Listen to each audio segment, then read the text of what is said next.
Johnny Dollar. George Reed here, Floyd's of England. Hiya, George. Johnny, I just received a frantic call from Mr. Alvin Peabody Cartwright. Isn't he always? What? Isn't he always frantic? I guess you have a point there. Yeah, how is that eccentric, absent-minded, sweet old character? Well, frantic. You said that. But as you know, he's one of our most valuable clients. Yeah, because of those nice fat insurance premiums he pays every year. Exactly. So it's important that we never hesitate to serve him when he calls on us. So what goes? He wants you out on the West Coast immediately. Oh, why? Well, he didn't say, as usual. You know how he is about these things. Oh, yeah, I know. The last time he called, it was about somebody who was trying to murder him. Exactly. But the time before that, it was just to give me a Christmas present. I know. Okay, George. His place in Beverly Hills? No, he's up in Santa Barbara at the home of a Mr. Rockland Rockwell. Rockwell. Also a client of ours, also extremely wealthy. Well, good. Maybe I can drag down a nice big fee on this one. Also, Johnny. Yeah? If this thing involves Mr. Rockwell rather than Cartwright, well, believe me, it may be plenty serious. Oh? Okay, George. I'll be in touch.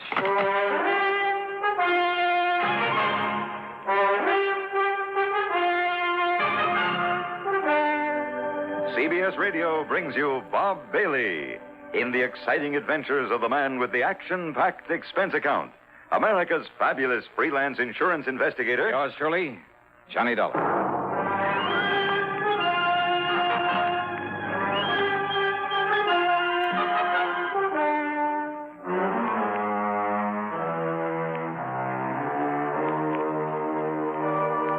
Expense account submitted by Special Investigator Johnny Dollar.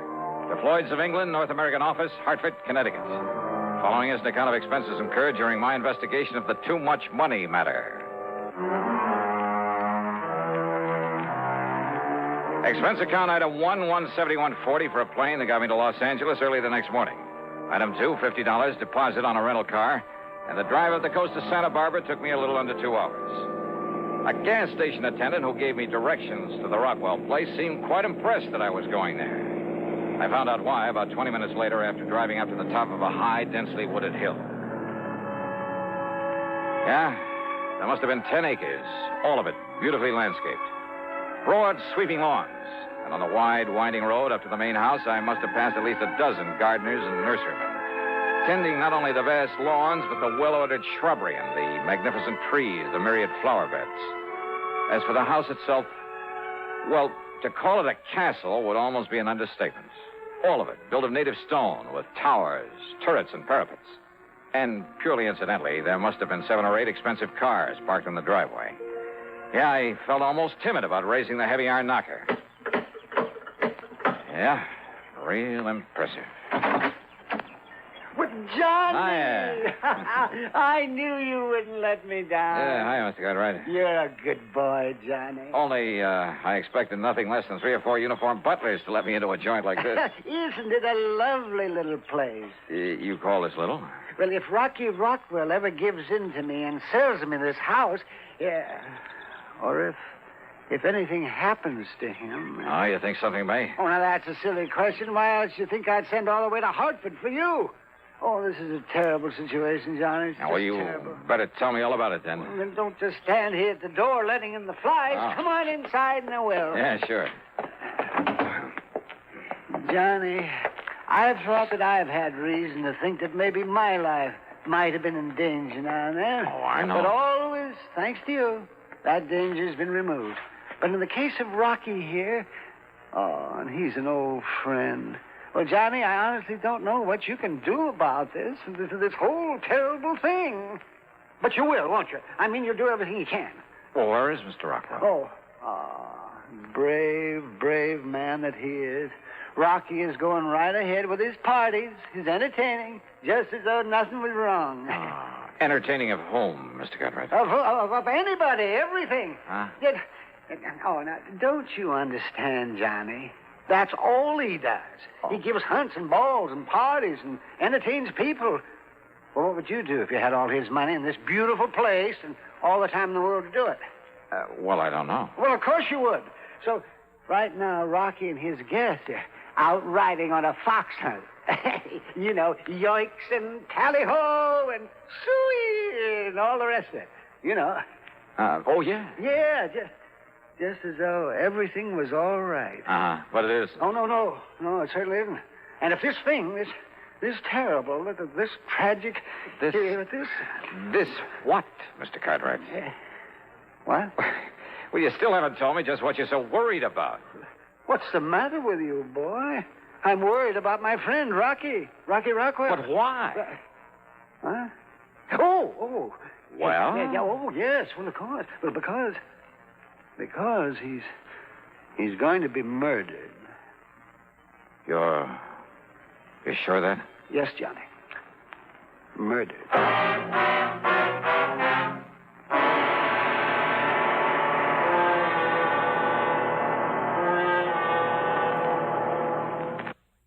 And now, Act Two of yours truly, Johnny Dollar, and the Too Much Money Matter.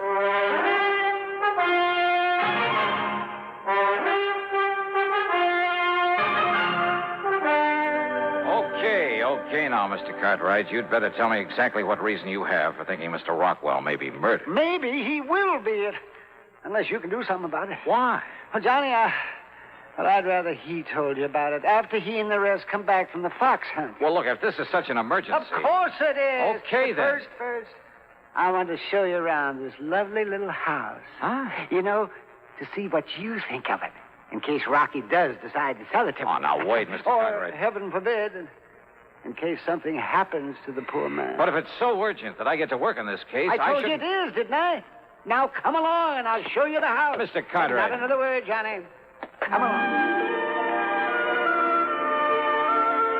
Well, I suppose a description of the Rockwell mansion seems out of place in a report of this kind. But it's just too fabulous to pass up with only a word. The reception hall where we started was floored with polished marble. There was heavy oak furniture and huge gilded mirrors, a wrought iron chandelier. On one side, a broad oaken staircase led up to the second floor. The living room, the main salon, well, it must have been 80 feet long with a 15 or 16-foot ceiling, full-length French windows, and a tremendous granite fireplace with a slab of finished oak for a mantelpiece.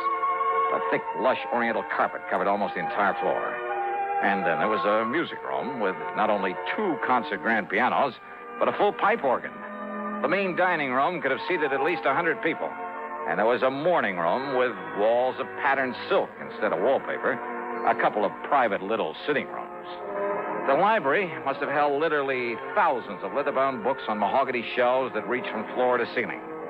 The den, in addition to a study, was paneled in richly green walnut. So was the billiard room in the huge basement. As for the bedrooms, I mean the 5- and 6-room suites on the second floor. Well, why go on? We ended up back in the den. Or maybe it was only one of the dens. Well, do you like it, Johnny? Wow. Well, now, what does that mean? After all, I may be able to buy it for only $2-3 million. Unless, as I said,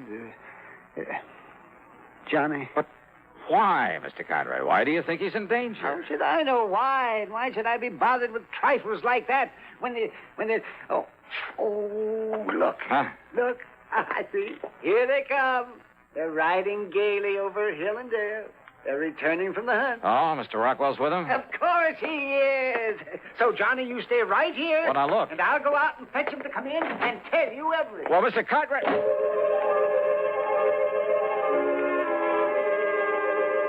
A few minutes later, when Mr. Cartwright brought him into the den, well, Rockland Rockwell was hardly the stately, dignified sort of person you'd expect to be the lord of such a manor. Instead, he was a gross, almost disgustingly fat, florid sort of man who wheezed as though he was about to draw his last breath.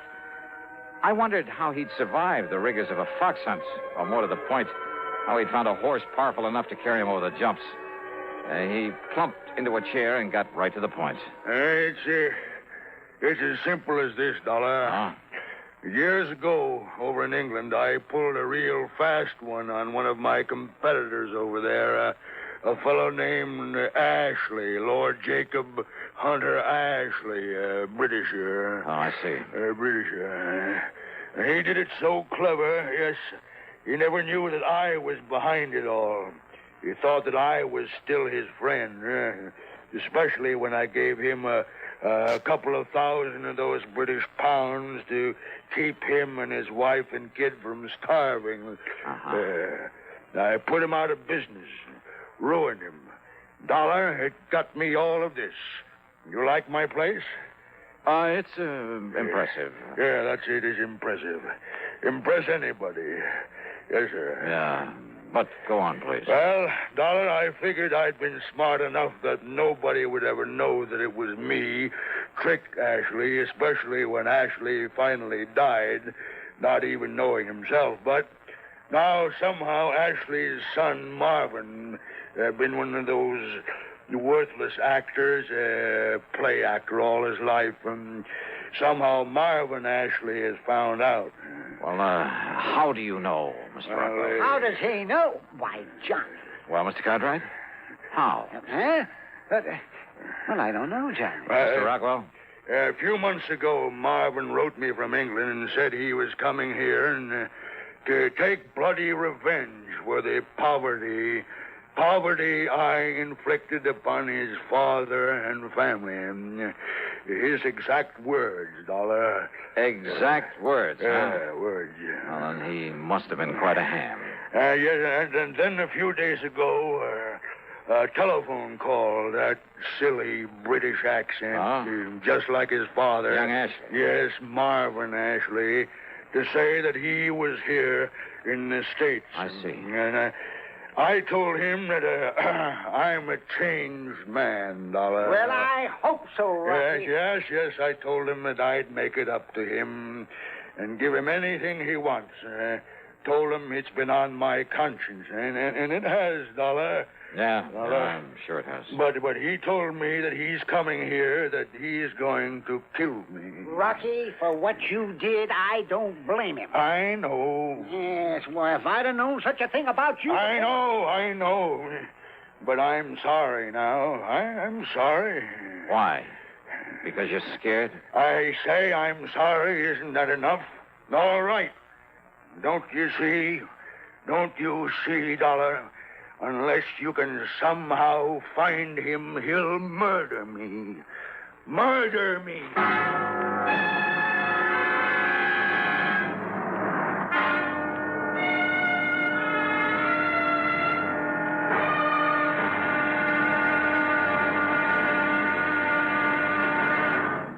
And now, Act 3 of yours truly, Johnny Dollar.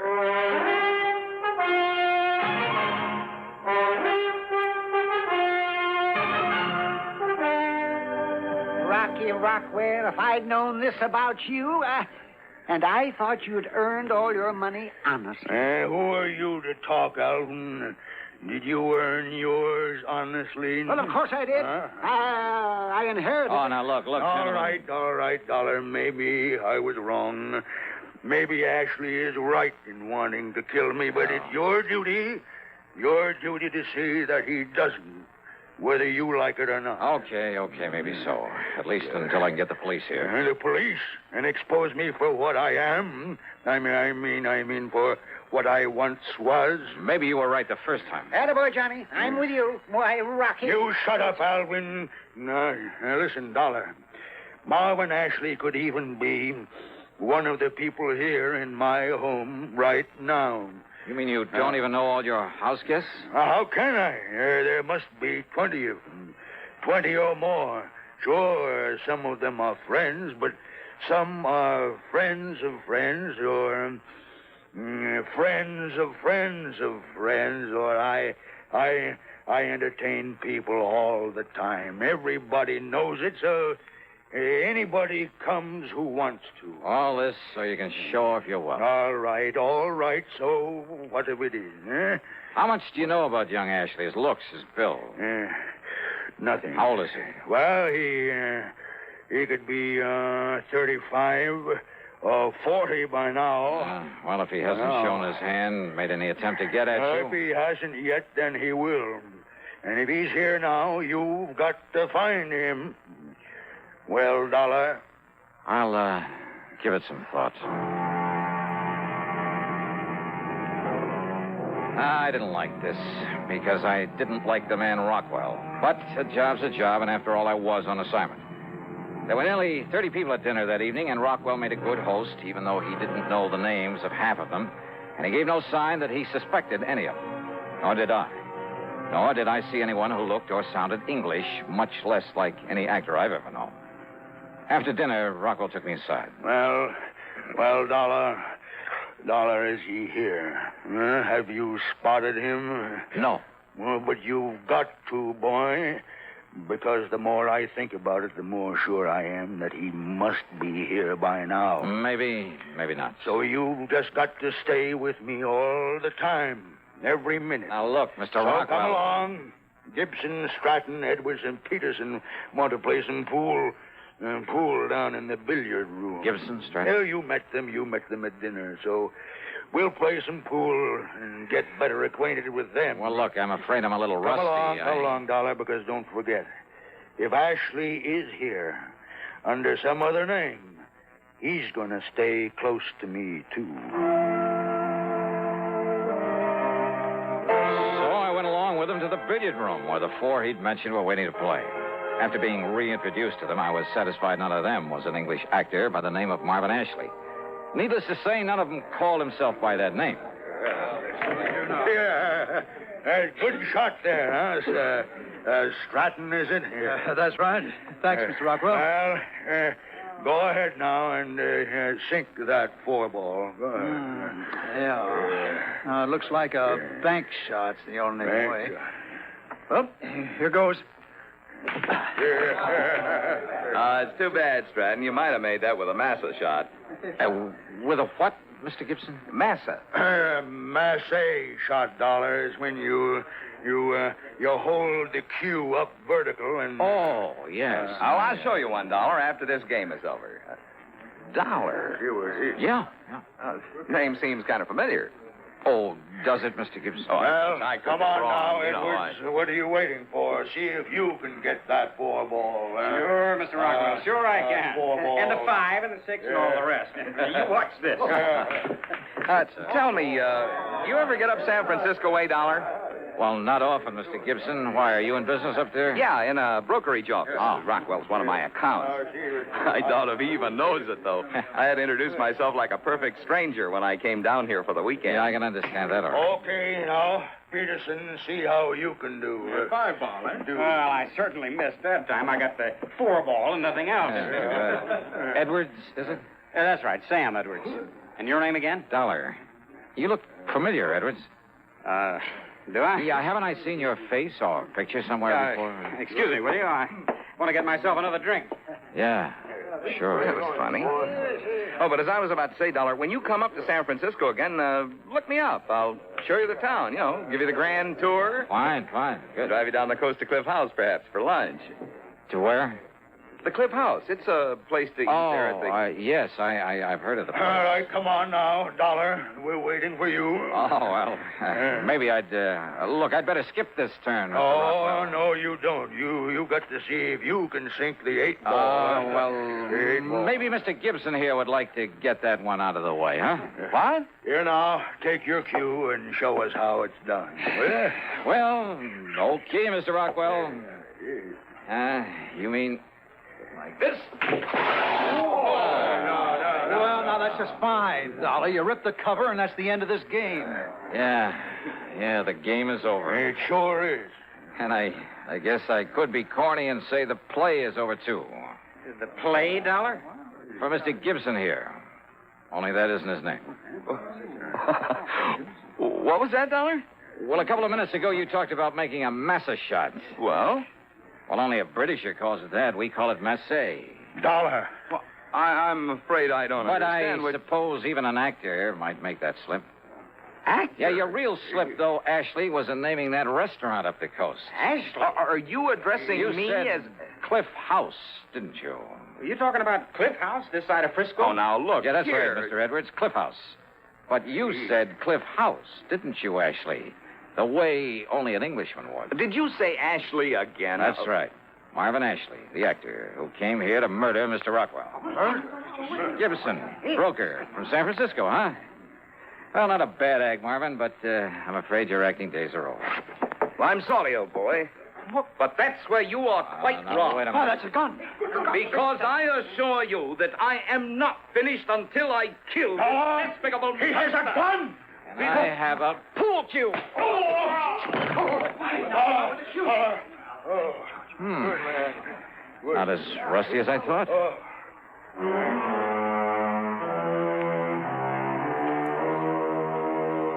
Hey, you know something?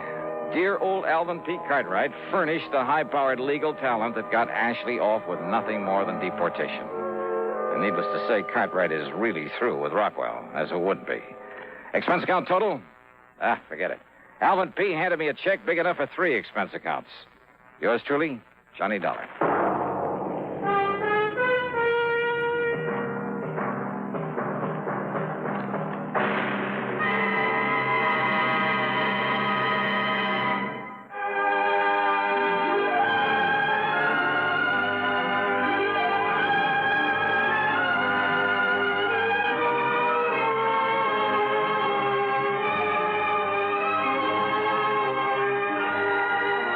Yours truly, Johnny Dollar, starring Bob Bailey, originates in Hollywood and is written, produced, and directed by Jack Johnstone. Heard in our cast were G. Stanley Jones, Howard McNear, Chet Stratton, Marvin Miller, and Sam Edwards. Be sure to join us next week, same time and station, for another exciting story of Yours truly, Johnny Dollar.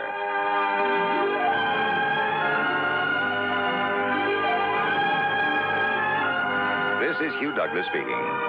Johnny Dollar has come to you through the worldwide facilities of the United States Armed Forces Radio and Television Service.